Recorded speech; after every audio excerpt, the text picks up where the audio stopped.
Mi hijo vendió mi casa sin decir nada, para pagar la deuda de $70,000 de mi nuera. Cuando volví de mi viaje, ellos me estaban esperando en la puerta, riéndose de mí. Ivana, mi propia hija, me señaló con el dedo y gritó: «Ahora vas a vivir debajo del puente, mamá. Ya no tienes casa. La vendimos mientras no estabas». Ernesto, su marido, se reía tan fuerte que casi no podía respirar. $70,000 de deudas pagadas gracias a ti, suegrita. Al fin serviste para algo. Yo solo me reí. Me reí despacio, sin apartar la mirada de sus ojos. Y les dije con una calma que los dejó helados: ¿de qué se ríen, inocentes? Ellos no imaginaban que yo ya lo sabía todo, que cada papel que firmaron era falso, que cada paso que dieron fue grabado, que esa casa nunca fue suya, y que su risa iba a convertirse en el peor error de sus vidas. Pero antes de contarte cómo los destruí sin levantar la voz, necesito que entiendas quién soy, qué me hicieron, y por qué una mujer de 66 años decidió que ya no iba a ser la tonta de la familia. Me llamo Florencia. Tengo 66 años. Durante casi toda mi vida fui invisible. La mujer que limpia, la que cocina, la que espera, la que perdona todo. Mi marido murió hace 18 años de un infarto fulminante. Yo tenía 48. Ivana tenía 20. No hubo seguro. No hubo herencia. Solo quedamos ella y yo, y una montaña de deudas que él dejó por ser demasiado orgulloso para pedir ayuda. Trabajé en lo que fuera. Lavé ropa ajena. Limpié baños en oficinas. Vendí empanadas en la calle hasta que me dolían las manos. Todo para que Ivana terminara sus estudios. Para que tuviera lo que yo nunca tuve. Para que no sufriera. Ivana siempre fue linda. Siempre fue inteligente. Pensé que eso la haría bondadosa. Pensé que el esfuerzo que yo hacía iba a enseñarle gratitud. Me equivoqué. Se casó con Ernesto cuando tenía 25 años. Él era un hombre de trajes caros y palabras vacías. Hablaba de negocios que nunca funcionaban, de inversiones que siempre fallaban. Pero tenía esa sonrisa que convence, esa voz que hace creer. Ivana lo adoraba.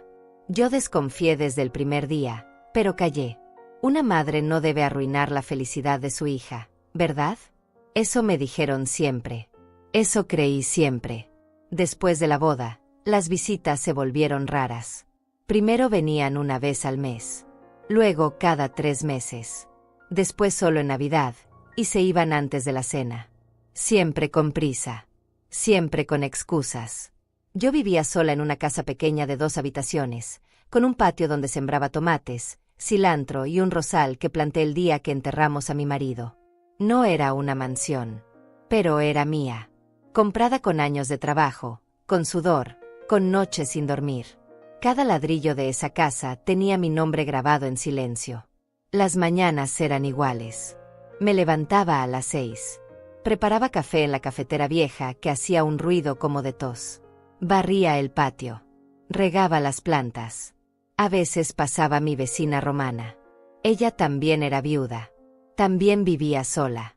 Nos sentábamos en el porche a tomar té sin hablar mucho. Solo estar. Otras veces pasaba todo el día sin escuchar una voz humana. Solo el ruido de los autos. El ladrido del perro de la esquina. El viento moviendo las cortinas blancas que cosí yo misma hace 10 años. Así era mi vida. Silenciosa. Pequeña. Pero mía.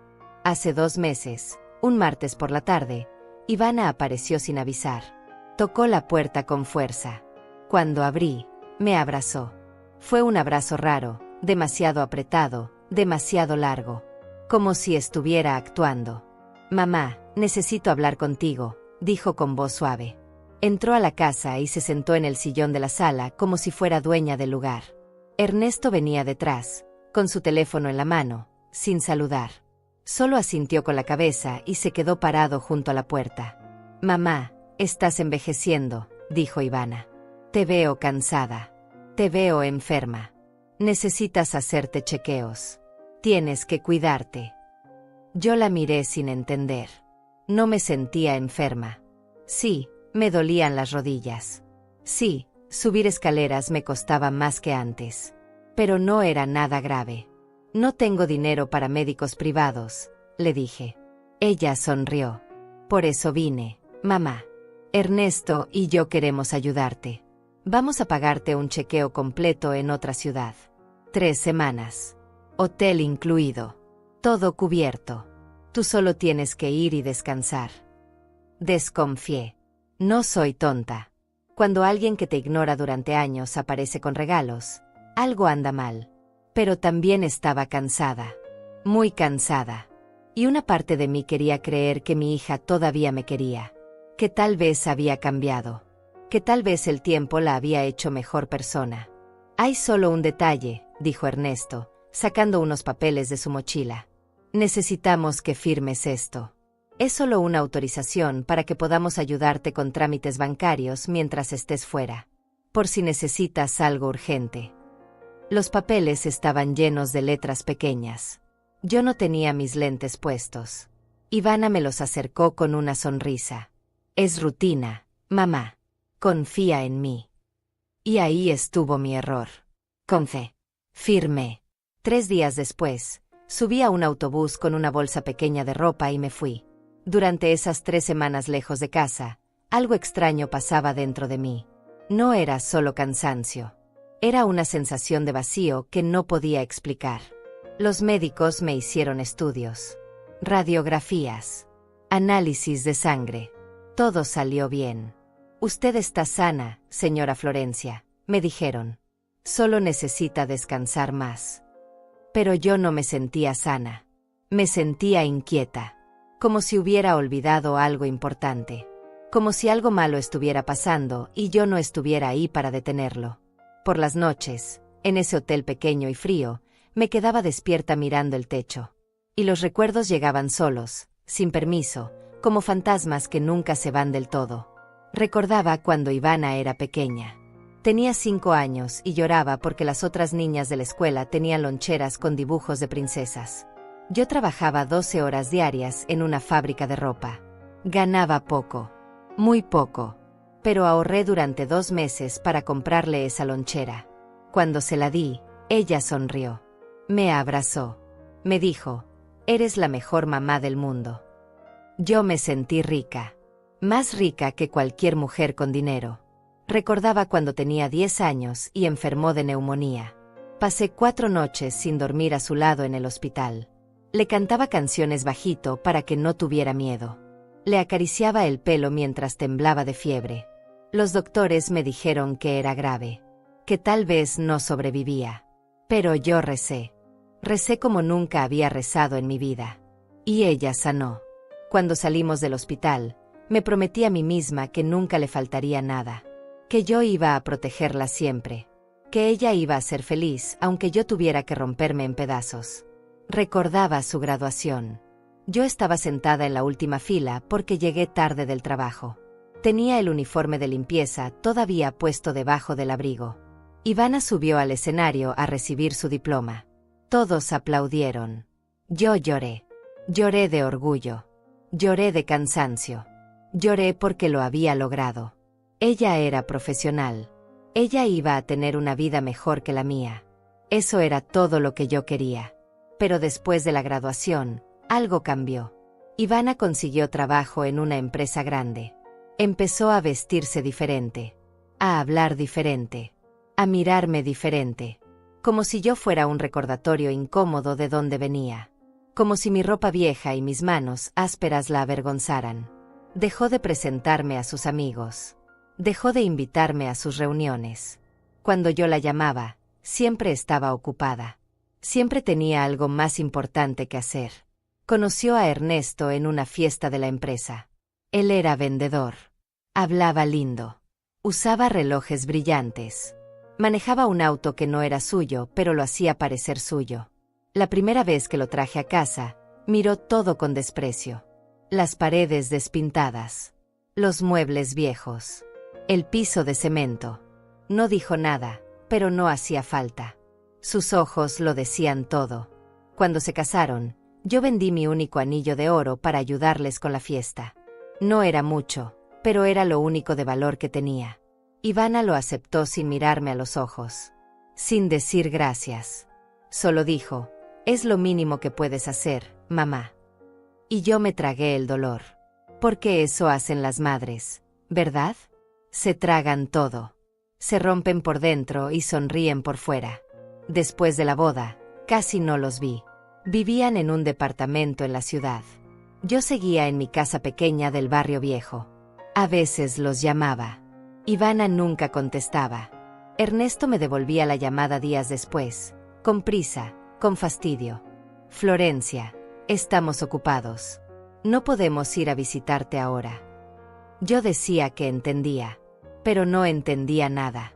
No entendía por qué mi hija me había borrado de su vida. No entendía que había hecho mal. Las navidades eran lo peor. Yo preparaba cena para 3. Ponía la mesa bonita. Cocinaba el pollo que tanto le gustaba a Ivana cuando era niña. Esperaba. A veces llegaban. A veces no. Cuando llegaban, comían rápido, miraban el teléfono todo el tiempo y se iban antes del postre. Tenemos otra cena, mamá. Disculpa.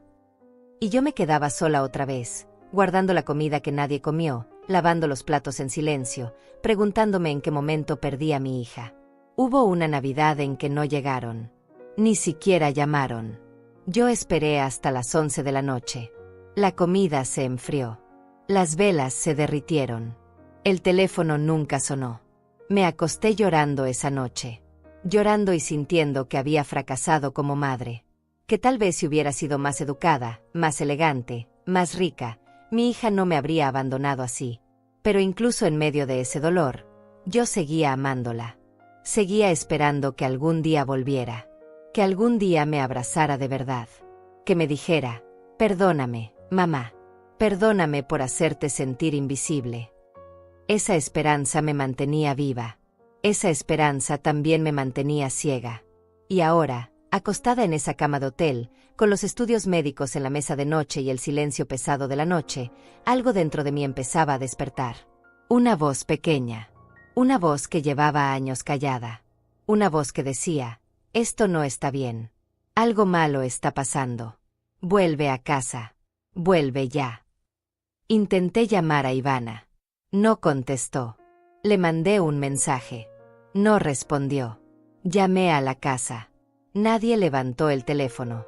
El miedo empezó a crecer en mi pecho como una planta oscura. Decidí regresar antes de tiempo. Empaqué mis cosas esa misma noche. Compré un boleto de autobús para el día siguiente. Cuando subí a ese autobús de regreso, algo en mí ya sabía que nada iba a ser igual. El viaje de regreso fue largo. Demasiado largo. El autobús avanzaba despacio por la carretera, deteniéndose en cada pueblo pequeño, recogiendo pasajeros, dejando otros. Yo iba sentada junto a la ventana, mirando el paisaje sin verlo realmente. Mi mente estaba en otra parte. En mi casa. En Ivana. En esa sensación de que algo terrible había pasado mientras yo no estaba.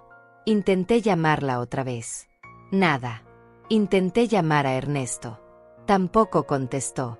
Le mandé mensajes. Ninguna respuesta. Era como si hubieran desaparecido. O como si me hubieran borrado de sus vidas de una vez por todas. El miedo se convirtió en algo físico. Me apretaba el pecho. Me costaba respirar. Llegué a la terminal de autobuses al atardecer. El cielo estaba gris, cargado de nubes pesadas que amenazaban tormenta. Tomé un taxi hasta mi casa. Durante todo el camino, el corazón me latía tan fuerte que pensé que el conductor podía escucharlo. Le di la dirección con voz temblorosa. Él solo asintió y manejó en silencio. Cuando doblamos en mi calle, algo se rompió dentro de mí. Había un auto estacionado frente a mi casa. Un auto que yo conocía. El auto de Ivana y Ernesto. Estaban ahí. Los dos. Parados en la puerta de mi propia casa. Pero no estaban esperándome con preocupación. No estaban ahí porque me extrañaran. Estaban ahí riéndose. Le pagué al taxista y bajé despacio, cargando mi bolsa pequeña. Mis piernas temblaban. Ivana me vio primero. Y en lugar de correr a abrazarme, en lugar de preguntarme cómo estaba, se volteó hacia Ernesto y le dijo algo al oído. Él soltó una carcajada. Una carcajada fuerte, cruel, llena de burla. Caminé hacia ellos. Cada paso me costaba. Sentía que el suelo se movía debajo de mis pies. Cuando estuve frente a ellos, Ivana me señaló con el dedo, como si yo fuera un chiste, como si mi existencia fuera algo gracioso. Y dijo, ahora vas a vivir debajo del puente, mamá. No entendí. No podía entender. Miré a Ernesto buscando una explicación. Él sonrió. Una sonrisa que me heló la sangre. Y dijo, ya no tienes casa, suegrita. La vendimos. $70,000. Justo lo que necesitábamos para pagar nuestras deudas. Tu casita al fin sirvió para algo. El mundo se detuvo. Todo se volvió silencio. Un silencio tan pesado que dolía en los oídos. Mis piernas dejaron de temblar. Mi corazón dejó de latir tan rápido. Y algo dentro de mí, algo que había estado dormido durante años, se despertó. Los miré a los ojos. A los dos. Y me reí. Me reí suave, despacio, sin apartar la mirada. Ivana dejó de sonreír. Ernesto frunció el ceño. ¿De qué te ríes?, preguntó ella con voz molesta. Yo solo dije, ¿de qué se ríen ustedes, inocentes? Y me quedé callada. Porque ya sabía que había ganado. Ellos todavía no lo sabían. Pero yo sí. Retrocedamos un poco. Porque necesitas entender cómo fue que yo llegué a ese momento. Cómo fue que supe que estaba pasando antes de que me lo dijeran en la cara. 3 días antes de volver, mientras todavía estaba en el hotel, recibí una llamada. Era un número desconocido. Casi no contesté. Pero algo me dijo que lo hiciera. Del otro lado de la línea había una voz de mujer. Una voz que yo conocía pero que no había escuchado en años. ¿Florencia? Soy Romana.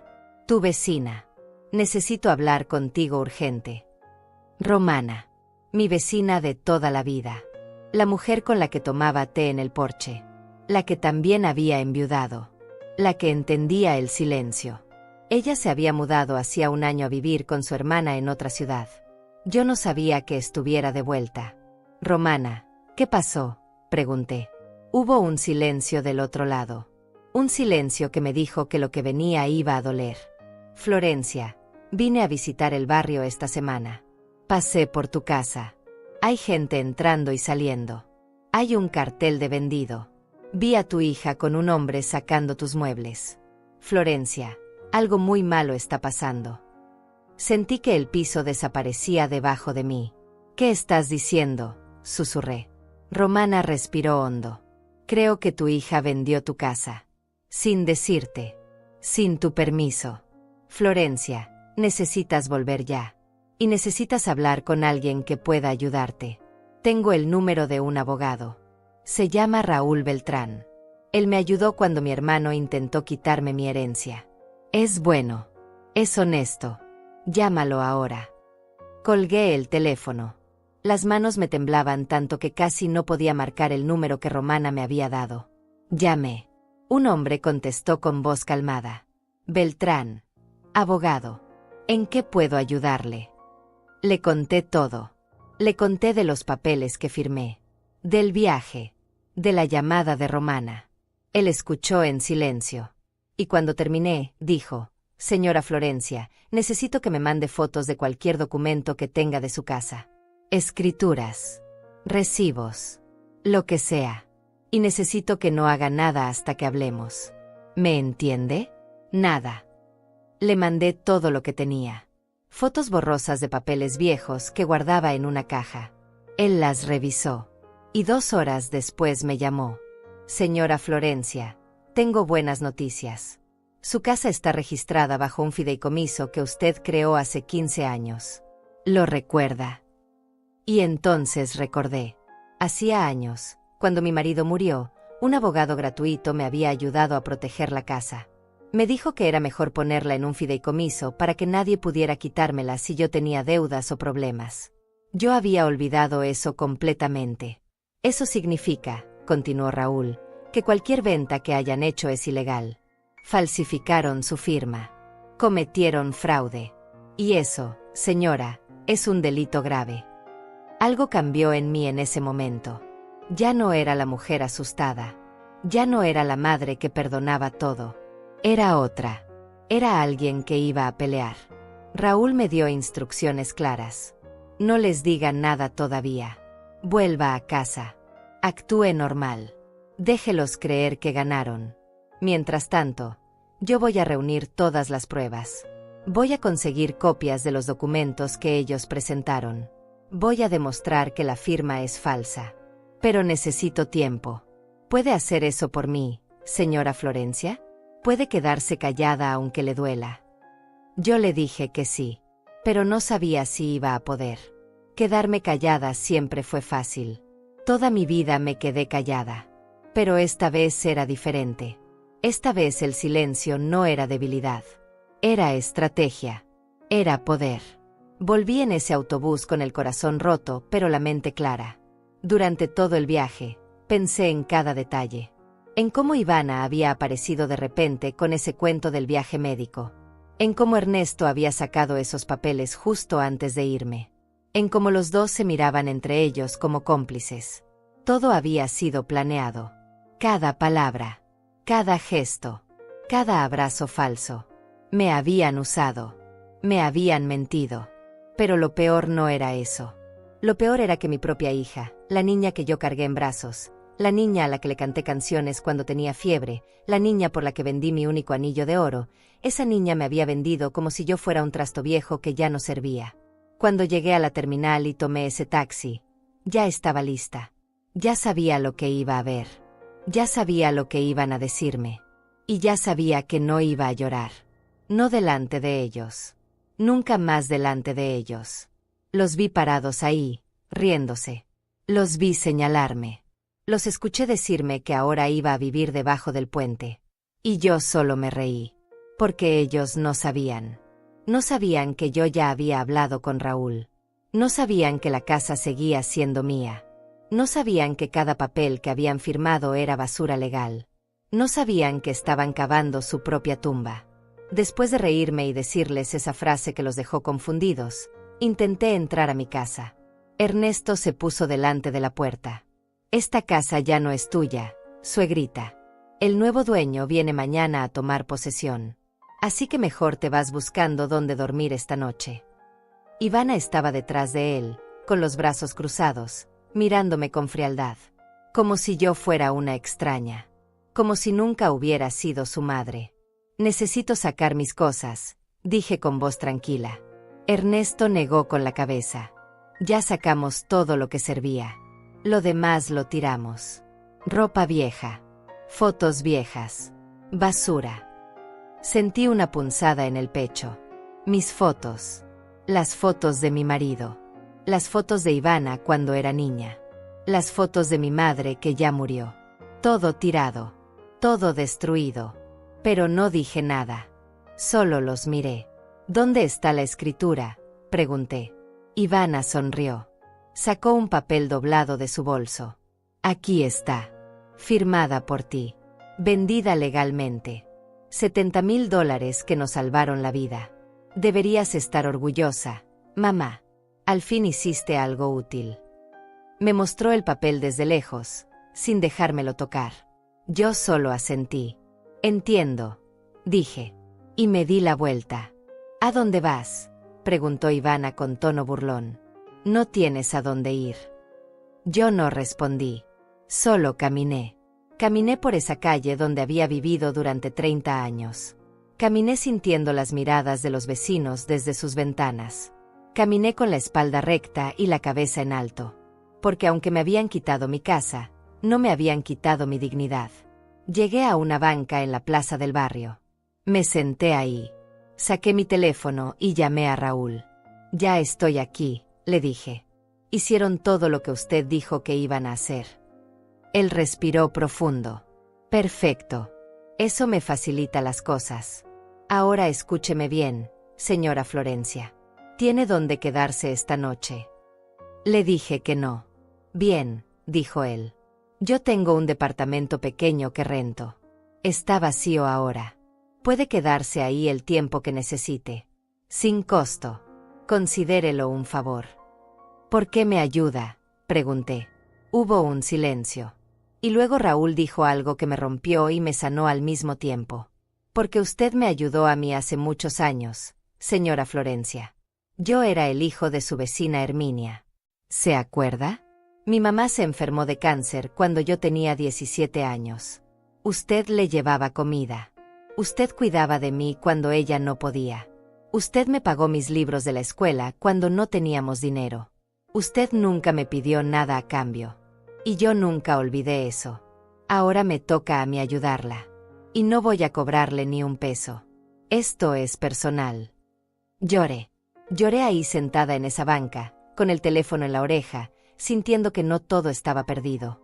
Que todavía había gente buena. Que todavía había justicia en el mundo. Raúl me mandó la dirección del departamento. Tomé otro taxi. Llegué a un edificio viejo pero limpio. Subí al tercer piso. Abrí la puerta con la llave que él me había dejado con el portero. El departamento era pequeño. Una habitación. Una cocina chica. Un baño. Pero era suficiente. Era más de lo que tenía hace una hora. Me senté en el sofá. Miré alrededor. Y por primera vez en semanas, respiré. Respiré profundo. Respiré sabiendo que esto no había terminado. Que apenas estaba comenzando. Que Ivana y Ernesto iban a pagar por cada mentira. Por cada burla. Por cada risa cruel. Pero no iba a ser con gritos. No iba a ser con violencia. Iba a ser con la ley. Con la verdad. Con la justicia fría y precisa que ellos nunca vieron venir. Esa noche no dormí. Me quedé despierta planeando cada paso. Llamé a Romana. Le agradecí por salvarme. Ella lloró. Me dijo que nunca iba a perdonarse por no haber estado ahí antes. Le dije que no era su culpa. Que la culpa era solo de 2 personas.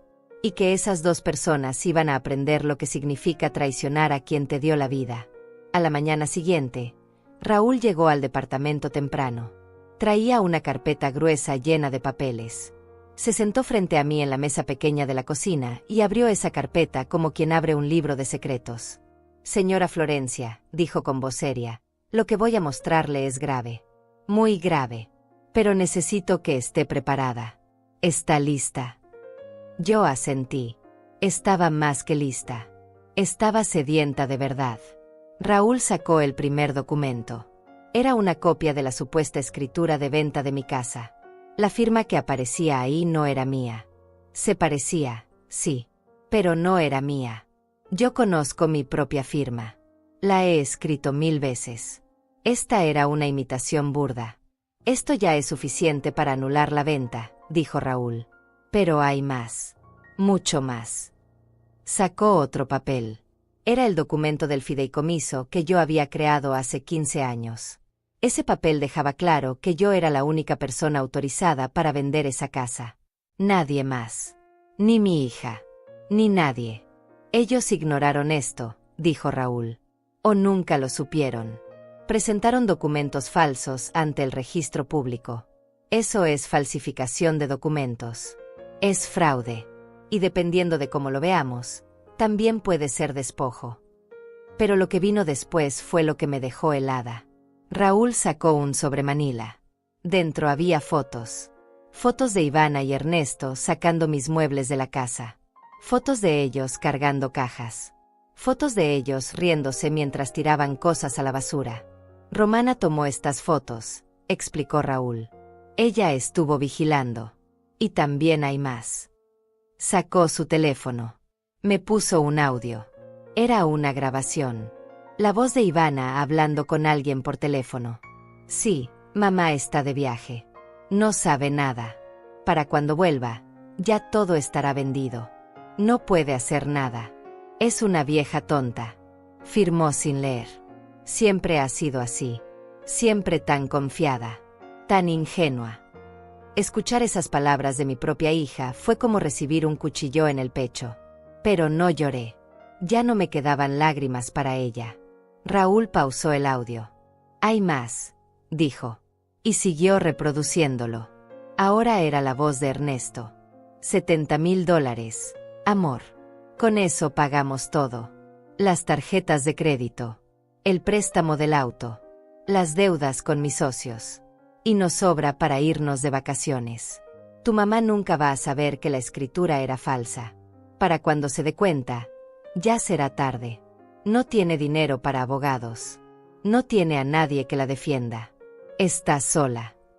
Raúl apagó el teléfono. Me miró a los ojos. ¿Quiere seguir adelante con esto, señora Florencia? Porque si seguimos, ellos van a ir a la cárcel. No es una amenaza. No es un susto. Es un hecho. Lo que hicieron es un delito federal. Van a enfrentar años de prisión. Y no va a haber vuelta atrás. Yo no dudé ni un segundo. Quiero que paguen, dije. Quiero que paguen por cada mentira. Por cada burla. Por cada noche que me hicieron sentir invisible. Quiero justicia. Raúl asintió. Entonces vamos a trabajar. Y vamos a hacerlo bien. Porque no solo vamos a recuperar su casa. Vamos a destruir cada mentira que construyeron. Y vamos a asegurarnos de que nunca más puedan hacerle esto a nadie. Durante los siguientes 3 días, trabajamos sin parar. Raúl consiguió más pruebas. Habló con el supuesto comprador de la casa. Resultó que ese hombre ni siquiera existía. Era un nombre falso que Ernesto inventó para hacer parecer que la venta era real. Habló con el notario que supuestamente había certificado los documentos. Ese notario nunca había visto esos papeles. Su firma también era falsa. Romana volvió a aparecer. Y esta vez no venía sola. Traía a otra persona conmigo. Una mujer joven, de unos 30 años, con lentes y expresión seria. Florencia, dijo Romana. Ella es Leonor Pérez. Es periodista de investigación. Yo le conté tu historia. Y ella quiere ayudar. Leonor se sentó conmigo. Sacó una grabadora. Señora Florencia, si usted me lo permite, me gustaría documentar todo esto. Lo que le hicieron no es solo un crimen familiar. Es un reflejo de algo más grande. De cómo nuestra sociedad trata a las personas mayores. De cómo los hijos abusan de la confianza de sus padres. Su historia puede ayudar a otras mujeres que están pasando por lo mismo. ¿Me deja contarla? Yo acepté. Le conté todo. Desde el principio. Desde la muerte de mi marido hasta ese momento. Ella grabó cada palabra. Tomó notas. Me hizo preguntas difíciles. ¿Usted la perdonaría si ella pidiera perdón ahora? Yo pensé mucho antes de responder. No lo sé, dije finalmente. Pero sé que no voy a detener esto. Porque no se trata solo de mí. Se trata de todas las madres que han sido traicionadas. De todas las mujeres mayores que han sido despojadas. Alguien tiene que decir basta. Y esa alguien voy a ser yo. Leonor sonrió. Usted es muy valiente, señora Florencia. Yo negué con la cabeza. No soy valiente. Solo estoy cansada de tener miedo. Raúl terminó de reunir todas las pruebas. Tenía documentos, audios, fotos, testimonios. Todo estaba listo. Ahora viene la parte difícil, me dijo. Vamos a presentar una demanda penal. La policía va a arrestarlos. Va a haber investigación. Va a haber juicio. Y ellos van a intentar manipularla. Van a llorar. Van a pedir perdón. Van a prometerle que van a cambiar. ¿Está lista para eso? Yo respiré hondo. Pensé en la niña de 5 años que lloraba por una lonchera. Pensé en la niña de 10 años que temblaba de fiebre en el hospital. Pensé en todas las noches que trabajé hasta que me dolían los huesos para que ella tuviera todo. Y luego pensé en su risa cruel. En su dedo señalándome. En sus palabras. Ahora vas a vivir debajo del puente. Y toda la duda desapareció. Estoy lista, dije. Haga lo que tenga que hacer. Raúl firmó los documentos. Los selló. Los llevó personalmente a la fiscalía. Y 2 días después, recibí una llamada. Señora Florencia, dijo Raúl con voz firme, la orden de arresto ya está emitida. Mañana a primera hora, la policía va a ir por ellos. Todo terminó. Usted ganó. Pero yo sabía que no había terminado. Que apenas estaba comenzando la parte más dolorosa. Porque una cosa es decidir que tu hija debe pagar por lo que hizo. Y otra cosa muy distinta es ver cómo se la llevan esposada. La noche antes del arresto no pude dormir. No por miedo. No por duda. Sino por una mezcla extraña de alivio y tristeza que me apretaba el pecho como una mano invisible. Me quedé sentada en el sofá del departamento de Raúl, mirando por la ventana, viendo las luces de la ciudad que parpadeaban en la oscuridad. Pensé en todo lo que había pasado. En todo lo que estaba por venir. Y me preparé. A las 6 de la mañana, Raúl me llamó. Ya salieron. La policía está en camino a la casa de ellos. ¿Quiere estar presente? No tiene que ir si no quiere. Puedo enviarle fotos del procedimiento. Le dije que no quería estar ahí, que no necesitaba ver eso. Porque mi venganza no era verlo sufrir. Mi venganza era recuperar mi vida, mi dignidad, mi paz. Pero sí había algo que necesitaba hacer. Algo que había estado planeando desde que Raúl me confirmó que todo era legal. Necesitaba escribir.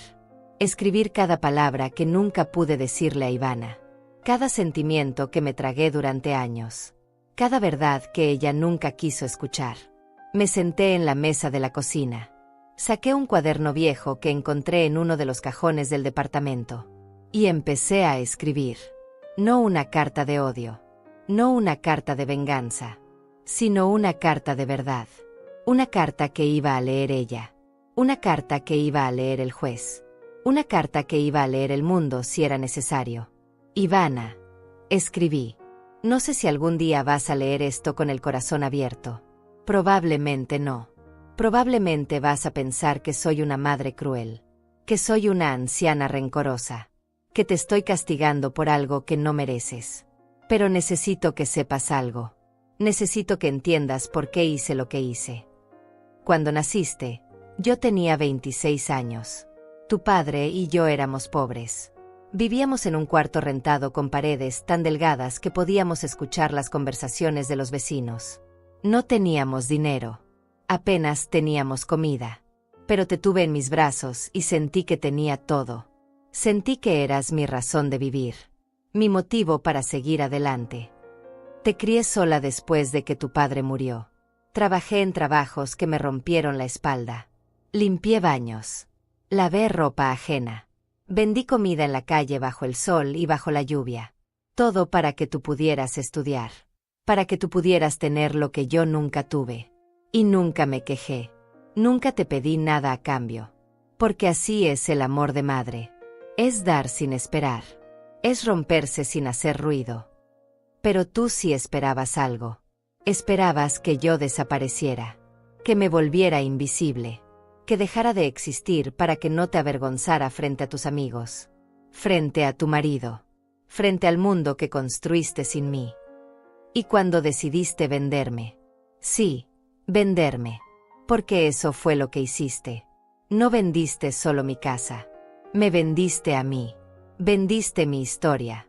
Vendiste mis sacrificios. Vendiste cada noche que pasé despierta cuidándote cuando estabas enferma. Cada peso que ahorré para comprarte lo que querías. Cada sueño que abandoné para que tú pudieras cumplir los tuyos. Ahora vas a pagar. No porque yo sea mala, sino porque la justicia existe.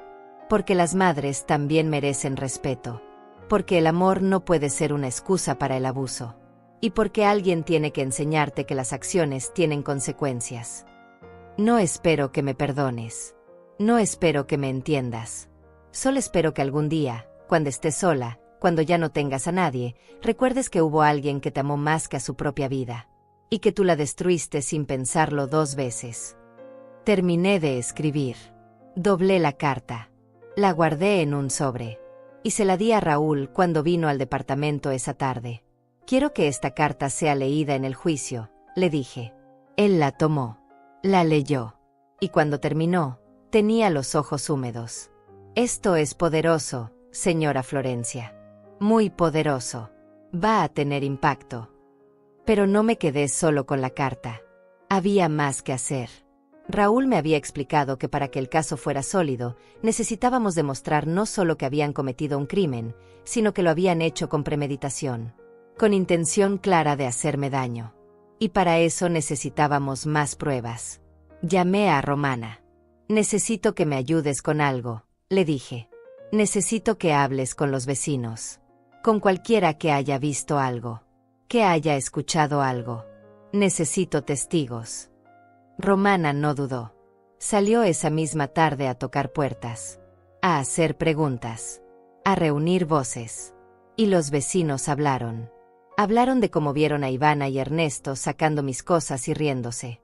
Hablaron de cómo escucharon a Ernesto decir en voz alta, la vieja nunca va a saber que le pegó. Hablaron de cómo Ivana les dijo a varios que yo había muerto. Que por eso estaban vaciando la casa. Mentira tras mentira. Crueldad tras crueldad. Romana volvió con declaraciones escritas. Con firmas. Con números de teléfono de gente dispuesta a testificar. Y todo eso fue directo a la carpeta de Raúl. La evidencia crecía. Se volvía un monstruo imparable. Y yo estaba en el centro, controlando cada pieza. También hice algo que nunca pensé que haría. Acepté la propuesta de Leonor, la periodista. Ella quería hacer un reportaje completo. Con entrevistas. Con fotos. Con mi historia de principio a fin. Esto va a ser público, me advirtió. La gente va a opinar. Algunos van a apoyarla. Otros van a juzgarla. ¿Está segura de que quiere exponerse así? Yo lo pensé. Pensé en todas las mujeres mayores que están siendo abusadas en silencio. En todas las madres que están siendo despojadas por sus propios hijos. En todas las abuelas que viven con miedo porque no tienen a quién recurrir. Y dije, sí, quiero que se sepa. Quiero que otras mujeres vean que se puede pelear. Que se puede ganar. Que no estamos solas. Leonor trabajó rápido. En una semana, el reportaje estaba listo. Salió en un periódico digital importante. Con mi foto. Con mi nombre completo. Con cada detalle de lo que Ivana y Ernesto me habían hecho. Y el impacto fue inmediato. Mi teléfono no paraba de sonar. Llamadas de periodistas. Llamadas de otras mujeres contándome historias similares. Llamadas de abogados ofreciéndome ayuda gratuita. Llamadas de organizaciones de derechos de personas mayores queriendo usar mi caso como ejemplo. El silencio que me había rodeado durante años se rompió de golpe. Y yo ya no estaba sola. Raúl me visitó esa noche. Señora Florencia, lo que está pasando es histórico. Su caso se está volviendo un referente. Hay jueces que ya están preguntando por el proceso. Hay fiscales que quieren asegurarse de que esto se haga bien. Usted ya no es solo una víctima. Es un símbolo. Yo no quería ser un símbolo. Solo quería justicia. Pero si mi dolor podía servir para algo más grande, entonces valía la pena. Todo valía la pena. El día del arresto llegó como una tormenta silenciosa.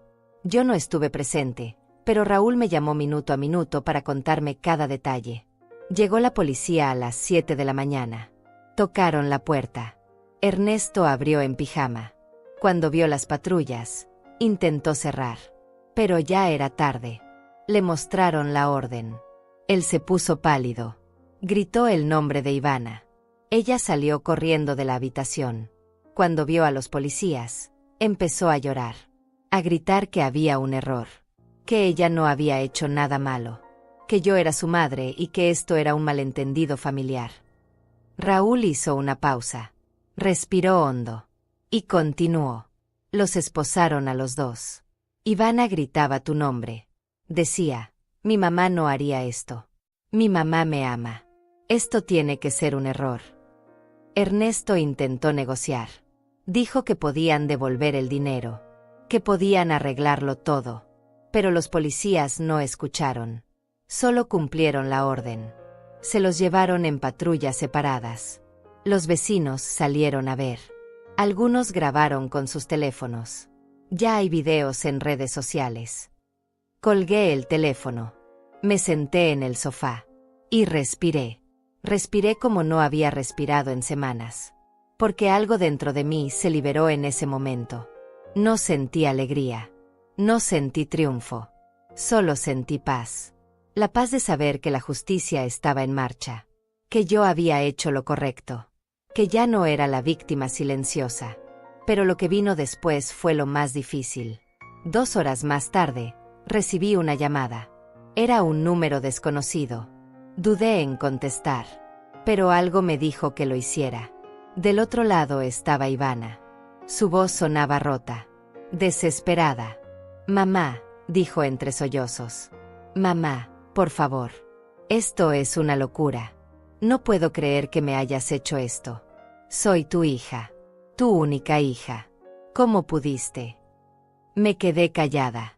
Dejé que hablara, que llorara, que gritara, porque necesitaba escuchar todo lo que tenía que decir antes de responder. «Mamá, estoy en una celda. Me trataron como una criminal. Me quitaron mis cosas. Me tomaron fotos como si fuera una ladrona. Y todo por un malentendido. Por un problema familiar que podíamos haber resuelto hablando. ¿Por qué no me llamaste? ¿Por qué no me dijiste que estabas molesta? Yo te habría explicado todo. Te habría devuelto tu casa. No tenías que hacer esto». Respiré hondo. Y hablé. Mi voz salió tranquila, fría, firme. «Ivana, no fue un malentendido. Fue un robo. Falsificaste mi firma. Vendiste mi casa sin mi permiso. Tiraste mis cosas a la basura como si no valieran nada. Te reíste de mí. Me dijiste que iba a vivir debajo del puente. Y ahora quieres que crea que todo fue un error. Que todo se puede arreglar hablando. No. Ivana. Ya no». Ella gritó. «Pero soy tu hija. Tu sangre. ¿Cómo puedes mandarme a la cárcel? ¿Qué clase de madre hace eso?» Esa pregunta me dolió. Me dolió como un puñal en el corazón. Pero no me quebré. «Una madre que aprendió que el amor no puede ser una excusa para el abuso», respondí. «Una madre que decidió que ya no iba a ser invisible. Una madre que eligió la justicia por encima del miedo». Ivana lloró más fuerte. «Te odio», dijo. «Te odio por hacerme esto. Nunca te voy a perdonar». Y colgó. Dejé el teléfono sobre la mesa. Y lloré. Lloré porque aunque había hecho lo correcto, dolía. Dolía como si me hubieran arrancado un pedazo del alma. Porque una cosa es tomar una decisión con la mente. Y otra muy distinta es vivir con las consecuencias en el corazón. Pero las llamadas no terminaron ahí. Una hora después, sonó el teléfono otra vez. Esta vez era Ernesto. Su tono era diferente. No lloraba. No suplicaba. Amenazaba. «Escúchame bien, vieja estúpida», dijo con voz llena de rabia. «Tú nos metiste en esto. Y tú nos vas a sacar. O te juro que cuando salga de aquí, te vas a arrepentir. Conozco gente. Gente peligrosa. Y si no retiras la denuncia, te voy a hacer pagar todo lo que nos estás haciendo». No sentí miedo. Solo sentí pena. Pena por ese hombre que creía que las amenazas iban a funcionar. Que creía que yo era la misma mujer de antes. «Ernesto», dije con calma, «esta conversación está siendo grabada. Y cada palabra que dijiste va directo a mi abogado. Acabas de agregar amenazas a tu lista de delitos. Gracias por hacerme el trabajo más fácil». Y colgué. Llamé a Raúl de inmediato. Le conté todo. Él me pidió que le enviara las grabaciones de ambas llamadas. Las envié. Y él me dijo: «Perfecto. Esto solo empeora su situación. Las amenazas van a pesar mucho en el juicio. Ellos están cavando su propia tumba». Pero las llamadas siguieron. Ahora desde números de amigos de ellos. Desde familiares lejanos que nunca se preocuparon por mí, pero que ahora aparecían para defenderlos. «Florencia, eres una mujer cruel. ¿Cómo puedes hacerle esto a tu propia hija? Florencia, Dios te va a castigar por esto. Una madre no abandona a sus hijos. Florencia, eres una egoísta. Solo piensas en ti. Ivana tiene una vida. Tiene un futuro. Y tú se lo estás destruyendo por un capricho». Cada llamada era un golpe. Cada mensaje era un recordatorio de que la sociedad siempre espera que las madres perdonen todo. Que se sacrifiquen siempre. Que se traguen el dolor y sonrían. Pero yo ya no era esa mujer. Ya no iba a callar. Ya no iba a doblarme. También hubo mensajes de apoyo. Muchos. Cientos. Personas que habían leído el reportaje de Leonor. Mujeres que me escribían contándome sus propias historias. Mi hijo me robó mis ahorros y nunca lo denuncié por vergüenza. Gracias por ser valiente. Mi hija me sacó de mi casa y tuve que irme a vivir con extraños. Usted me está dando fuerzas para pelear. Tengo 70 años y mis hijos me tratan como basura. Ver su historia me hizo llorar, pero también me hizo sentir menos sola. Leí cada mensaje. Respondí a algunos. Lloré con muchos. Y entendí que esto ya no era solo mi historia. Era la historia de miles de mujeres mayores que viven en silencio, que sufren en silencio, que mueren en silencio. Y yo había roto ese silencio. Por mí. Y por ellas. 3 días después del arresto, Raúl me visitó con noticias. Ivana y Ernesto están pidiendo un acuerdo. Quieren negociar. Ofrecen devolver el dinero, pagar una multa, hacer servicio comunitario. Todo con tal de evitar el juicio. Pero la decisión es suya, señora Florencia. ¿Qué quiere hacer? Lo pensé. Pensé en lo fácil que sería aceptar. En lo rápido que terminaría todo. En cómo podría recuperar mi casa y seguir adelante. Pero también pensé en todas esas mujeres que me habían escrito. En todas esas voces que necesitaban ser escuchadas. Y dije, no, nada de acuerdos. Quiero que esto llegue hasta el final. Quiero un juicio. Quiero que un juez diga en voz alta que lo que me hicieron fue un crimen. Porque si acepto un acuerdo, va a parecer que esto fue solo un problema familiar. Y no lo fue. Fue un delito. Y los delitos se pagan con justicia real. Raúl sonrió. Sabía que iba a decir eso. Entonces nos preparamos para el juicio. Y le prometo, señora Florencia, que vamos a ganar. Porque la verdad está de nuestro lado. Y la verdad siempre gana. Esa noche, escribí en mi cuaderno una sola frase. Ya no tengo miedo. Ya no soy invisible. Ya no estoy sola. Y dormí. Dormí profundo por primera vez en meses. Porque sabía que lo peor ya había pasado. Y que lo mejor estaba por venir. El juicio comenzó 3 semanas después. La sala estaba llena. Periodistas. Activistas de derechos de personas mayores. Mujeres de todas las edades que habían leído mi historia y querían estar presentes. Yo entré con la cabeza en alto, vestida con un traje gris sencillo que Romana me había ayudado a comprar. No quería verme como víctima. Quería verme como lo que era, una mujer que estaba peleando por su dignidad. Ivana y Ernesto ya estaban ahí, sentados junto a su abogado. Cuando me vieron entrar, Ivana bajó la mirada. Ernesto me miró con odio. Pero yo no aparté los ojos. Los miré fijamente. Sin miedo. Sin duda. Porque ya no tenían poder sobre mí.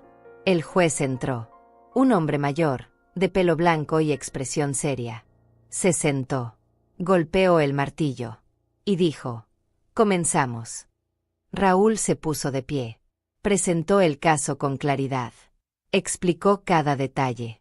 La falsificación de documentos. El fraude. El despojo. Las amenazas. Y presentó las pruebas. Una por una. Los documentos falsos. Las grabaciones. Las fotos. Los testimonios de los vecinos. Todo estaba ahí. Perfecto. Irrefutable. El abogado de Ivana y Ernesto intentó defender lo indefendible. Argumentó que había sido un malentendido. Que ellos creían que yo les había dado permiso. Que la firma en los documentos era mía porque yo había firmado tantas cosas que ya no recordaba. Que todo había sido un error de buena fe. Pero sus palabras sonaban huecas. Vacías. Nadie en esa sala les creía. Luego fue mi turno de testificar. Me senté en el estrado. El juez me miró con respeto. Señora Florencia, cuéntenos con sus propias palabras qué pasó. Y yo hablé. Hablé sin temblar. Sin llorar. Conté todo desde el principio. Desde la muerte de mi marido. Desde los años de sacrificio. Desde el día en que Ivana apareció con la propuesta del viaje. Desde el momento en que me recibieron riéndose y diciéndome que ahora iba a vivir debajo del puente. Cuando terminé, había silencio en la sala. Un silencio tan pesado que se podía sentir en el aire. El juez asintió. Gracias, señora Florencia. Puede regresar a su lugar. Volví a sentarme. Raúl me tocó el hombro.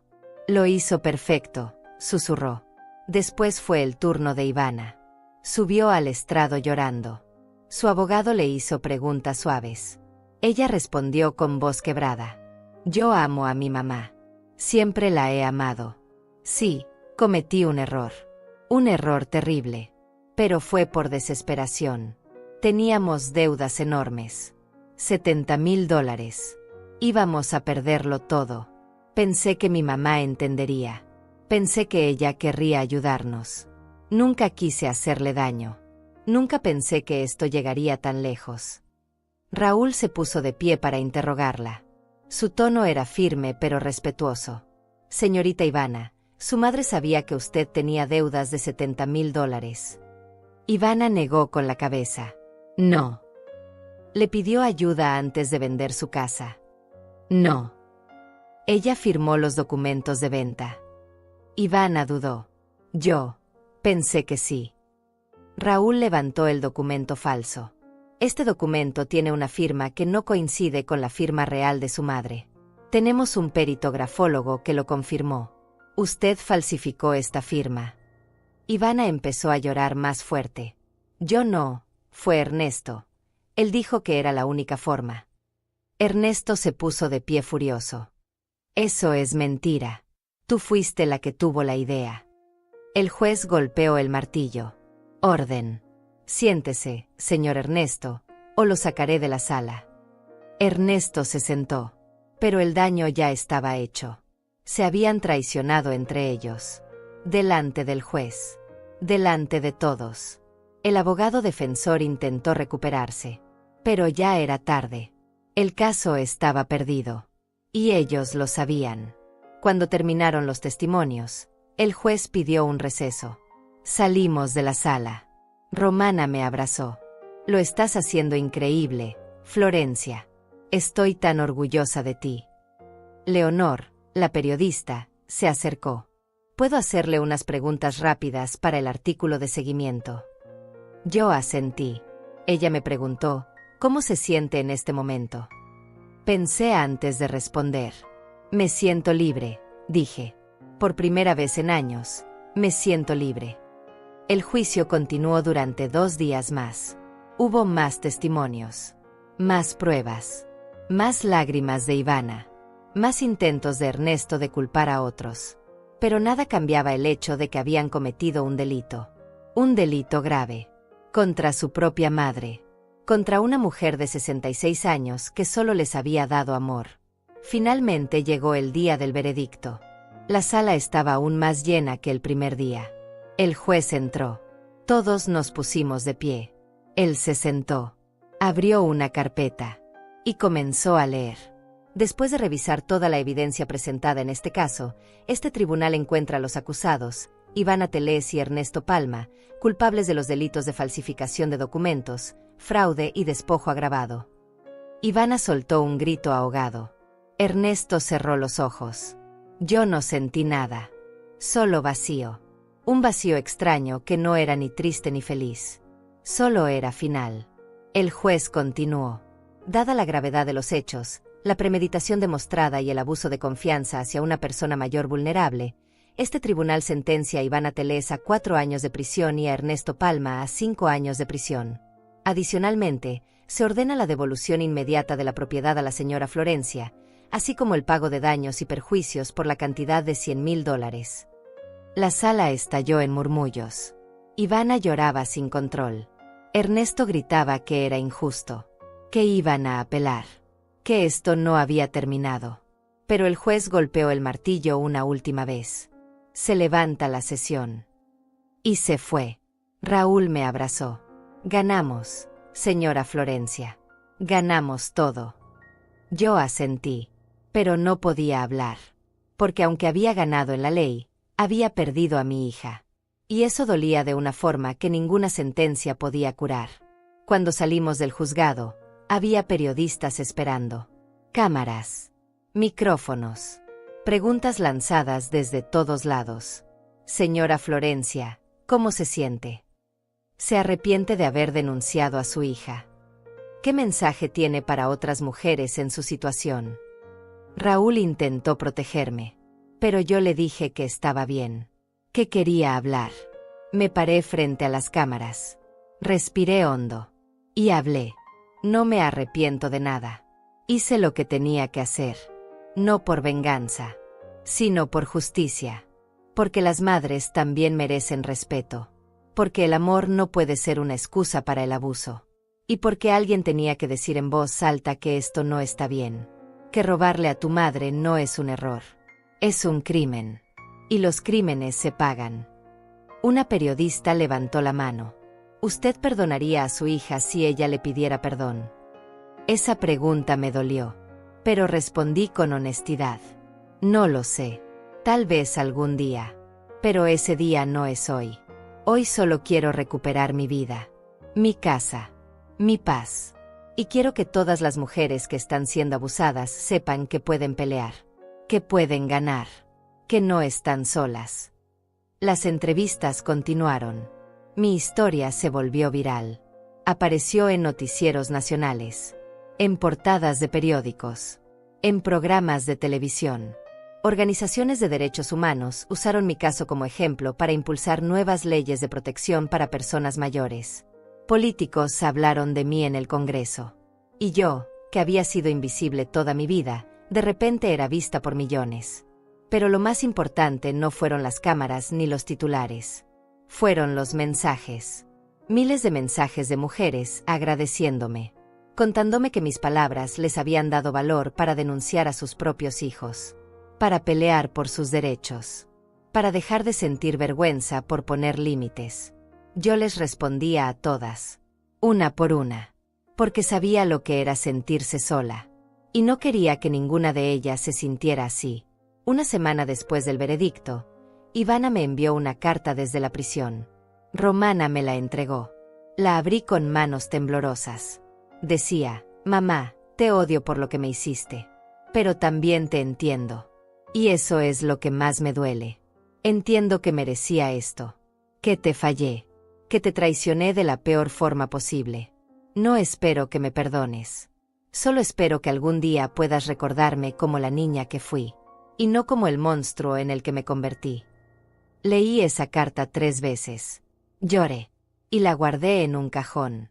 Porque no estaba lista para perdonar. Tal vez nunca lo estaría. Pero al menos ahora había verdad entre nosotras. Y la verdad, aunque doliera, era mejor que la mentira. Pasaron 3 meses desde el veredicto. 3 meses en los que mi vida cambió de formas que nunca imaginé. Recuperé mi casa. Volví a caminar por esas habitaciones que creí perdidas para siempre. Toqué las paredes. Olí el aire. Y lloré. Lloré de alivio. Lloré de tristeza. Lloré porque aunque había ganado todo, también había perdido algo que nunca volvería, la ilusión de que mi hija me amaba. Pero no me quedé en esa casa. No podía. Cada rincón tenía recuerdos que dolían demasiado. La sala donde Ivana jugaba cuando era niña. La cocina donde le preparaba su comida favorita. El patio donde plantamos juntas ese rosal que ahora estaba seco. Esa casa ya no era mi hogar. Era un museo de dolor. Y yo necesitaba un nuevo comienzo. Decidí venderla. Esta vez de verdad. Legalmente. Con papeles firmados por mí. Con un notario presente. Con testigos. La vendí por $120,000. Más de lo que Ivana y Ernesto habían intentado robarme. Con ese dinero, compré algo que nunca pensé que tendría: libertad. Me compré una casa pequeña en un pueblo a 3 horas de la ciudad. Un lugar tranquilo. Con montañas alrededor. Con un lago cerca. Con vecinos que no me conocían. Que no sabían mi historia. Que solo me veían como Florencia. Una mujer de 66 años que llegaba a empezar de nuevo. También me compré un auto. Un auto usado pero funcional. Tomé clases de manejo. A mi edad. Con manos temblorosas al principio. Con miedo de equivocarme. Pero aprendí. Aprobé el examen. Y el día que me dieron mi licencia, lloré de felicidad. Porque conducir significaba que ya no dependía de nadie. Que podía ir a donde quisiera. Cuando quisiera. Que era dueña de mi propio destino. La primera vez que me subí sola a ese auto y manejé por la carretera, con las ventanas abiertas y el viento en el pelo, sentí algo que no había sentido en décadas. Alegría pura. Alegría sin culpa. Sin miedo. Sin peso. Solo yo y el camino. Solo yo y mi vida. Mi vida que finalmente era solo mía. Romana vino a visitarme al pueblo. Se quedó una semana. Nos sentamos en el porche de mi nueva casa a tomar té como antes. Pero ahora era diferente. Ahora yo hablaba. Reía. Hacía planes. Quiero aprender a pintar, le dije un día. Siempre quise pintar, pero nunca tuve tiempo. Romana sonrió. Pues ahora tienes todo el tiempo del mundo. Me inscribí en un taller de pintura para adultos mayores en el centro comunitario del pueblo. Éramos 8 mujeres. Todas mayores de 60. Todas con historias difíciles. Todas buscando algo nuevo. Pintábamos paisajes, flores, atardeceres. Y mientras pintaba, sentía que algo dentro de mí sanaba. Cada pincelada era una oración. Cada color era una liberación. También empecé a escribir. Escribía en el cuaderno que había usado durante el juicio. Escribía sobre mi vida. Sobre mis errores. Sobre mis pérdidas. Sobre mi renacimiento. Leonor, la periodista, me sugirió que publicara esas historias. Hay editoriales que estarían interesadas, me dijo. Su voz es poderosa. Muchas mujeres necesitan escucharla. Así que escribí más. Escribí hasta que las páginas del cuaderno se terminaron. Escribí hasta que tuve un manuscrito completo. Lo envié a 3 editoriales. 2 me rechazaron. Pero una me llamó. Señora Florencia, queremos publicar su libro. Queremos que su historia llegue a todas las mujeres que necesitan saber que nunca es tarde para defenderse. Firmé el contrato. Y 6 meses después, mi libro estaba en librerías. Se llamaba Ya no soy invisible. La portada tenía una foto mía manejando mi auto, mirando al frente, con una sonrisa pequeña pero real. El libro se vendió bien. Muy bien. No me hice rica, pero tampoco me importaba. Lo importante era que estaba llegando a las personas correctas. Recibía cartas, correos electrónicos, mensajes en redes sociales que Leonor me ayudó a abrir. Mujeres de todo el país me escribían. Gracias por darme valor. Gracias por enseñarme que está bien poner límites. Gracias por mostrarme que el amor propio no es egoísmo. Una de esas cartas me marcó especialmente. Era de una mujer de 72 años llamada Herminia. Decía, señora Florencia, leí su libro y lloré cada página. Mi hijo me sacó de mi casa hace 2 años. Me tiene viviendo en un cuarto pequeño en la parte de atrás. Me trata como sirvienta. Me grita. Me humilla. Yo pensaba que tenía que aguantar porque es mi hijo. Porque las madres no abandonan a sus hijos. Pero usted me enseñó que está bien decir no. Que está bien pelear. Mañana voy a ir con un abogado. Y voy a recuperar mi vida. Gracias por salvarme. Leí esa carta y supe que todo había valido la pena. Cada lágrima. Cada noche sin dormir. Cada momento de duda. Todo había valido la pena porque ahora había una mujer menos sufriendo en silencio. Y tal vez mañana habría otra. Y otra. Y otra. También recibí una llamada inesperada. Era Raúl. Señora Florencia, tengo noticias. Ivana salió en libertad condicional por buen comportamiento. Cumplió 2 años de los 4. Ernesto sigue preso. Ellos se divorciaron. Ella está viviendo con una prima en otra ciudad. Y quiere hablar con usted.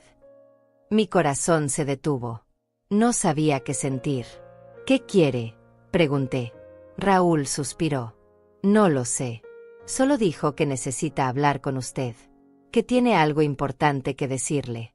Pero la decisión es suya. Usted no tiene ninguna obligación de verla. Colgué el teléfono. Y pensé durante días. ¿Quería verla? ¿Quería escucharla? ¿Estaba lista para enfrentar a mi hija después de todo lo que había pasado? Decidí que sí. Pero no porque le debiera nada. Sino porque yo necesitaba cerrar ese capítulo. Necesitaba mirarla a los ojos una última vez. Necesitaba saber si había algo de la niña que amé todavía viva en ella. Le dije a Raúl que aceptaba reunirme con ella, pero en un lugar público, en una cafetería del pueblo, con Raúl presente. No iba a arriesgarme. El día de la reunión llegó. Yo estaba sentada en una mesa junto a la ventana. Raúl estaba en otra mesa cerca. Ivana entró. Estaba más delgada, más pálida, más vieja. La cárcel la había cambiado. Se sentó frente a mí. Nos miramos en silencio. Y entonces habló. Mamá, dijo con voz baja, no vine a pedir perdón, porque sé que no lo merezco. Vine a decirte la verdad, a decirte que tenías razón en todo. Seguí en silencio. Ella continuó. Pasé 2 años en esa celda pensando, recordando, viendo mi vida desde afuera. Y me di cuenta de que me convertí en un monstruo, que te traté como basura cuando tú me diste todo, que confundí el amor con debilidad, que creí que porque eras mi madre tenías que aguantar cualquier cosa. Me equivoqué en todo. Sus ojos se llenaron de lágrimas. No espero que me perdones. No espero que me vuelvas a ver. Solo quería que supieras que aprendí, que cambié, que ahora trabajo limpiando casas igual que tú lo hiciste, que ahora sé lo que es el cansancio, el dolor en las manos, la humillación. Y cada día me acuerdo de ti, de todo lo que hiciste por mí, y me odio por no haberlo valorado. Me quedé callada un momento más. Y luego hablé. Ivana, no sé si algún día podré perdonarte. No sé si algún día podré volver a confiar en ti. Pero sí sé algo.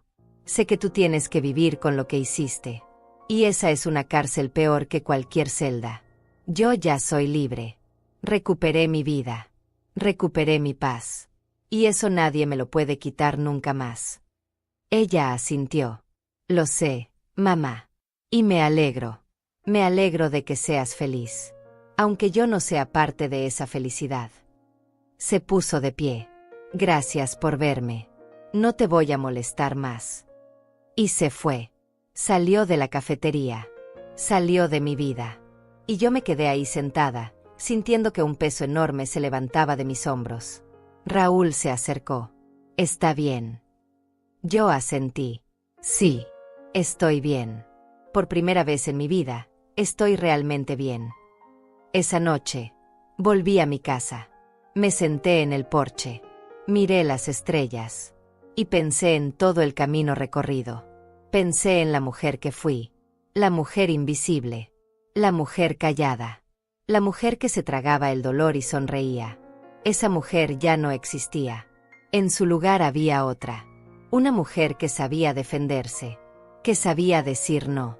Que sabía que el amor propio no era egoísmo sino supervivencia. Al día siguiente, subí a mi auto. Manejé hasta el lago. Me senté en la orilla. Y escribí una carta.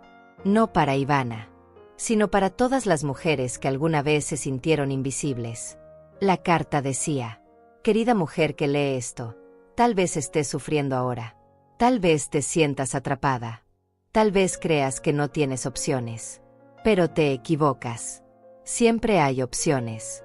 Siempre hay salida. Nunca es tarde para defenderte. Nunca es tarde para decir basta. Nunca es tarde para recuperar tu vida. Yo lo hice a los 66 años. Tú también puedes. No estás sola. Nunca estuviste sola. Y nunca lo estarás. Doblé la carta. La guardé. Y seguí adelante. Porque eso es lo que hacemos las que sobrevivimos. Seguimos adelante. Con cicatrices. Con dolor. Pero también con fuerza. Con dignidad. Con libertad. Si estás viendo este video hasta el final, gracias. Gracias por escuchar mi historia. Gracias por estar aquí. Si conoces a alguien que esté pasando por algo similar, compártele este video. Porque tal vez sea la señal que necesita para pelear. Y si eres tú quien le está viviendo, recuerda, mereces respeto. Mereces paz. Mereces ser feliz. Y nunca, nunca dejes que nadie te haga sentir invisible. Porque tú importas. Tu vida importa. Y tu voz merece ser escuchada. Déjame un comentario contándome qué te pareció esta historia. Dale like si crees que la justicia existe. Y suscríbete para más historias reales que necesitan ser contadas. Nos vemos pronto.